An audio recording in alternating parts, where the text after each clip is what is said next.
Hi friends, நான் உங்கள் நண்பன் குட்டி. இன்றைக்கி எங்கள் கடலூர் ஓட்டி லாஞ்சடியில் மீன் வாங்கலான்னு போனேன். அங்கே பார்த்தா பெரிய சங்கரா மீன்.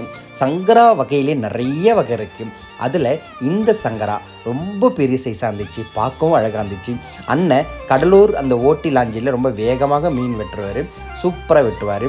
இந்த மீனை வாங்கி அப்படியே மசாலாவில் ஊற வச்சு அப்படியே பொரித்து சாப்பிட்டா அப்படி சாப்பிட ஏன் நாடி ரத்தம் நரம்பு எல்லாம் 150 டிகிரியில் அப்படியே கொதிக்குது. எப்போவுமே கடலூர் ஓட்டியில் புதிய மீன், ஃப்ரெஷ்ஷான மீன், ருசியான மீன் கிடைக்கும். ஆனால் விலை கொஞ்சம் அதிகமாக இருக்கும். இந்த வகையான மீனில் எலுமிச்சை சாறு சேர்க்காம புளி தண்ணியை கரைச்சி சேர்த்து மிளகு சீரகத்தை கொரகொரப்பாக அரைச்சி நல்லா இஞ்சி பூண்டு சார்ந்து பிசைஞ்சு ஊற வச்சு சுத்தமான கடலை எண்ணெயில் அப்படியே பொரிச்சு எடுத்தா ஐயோ போங்க.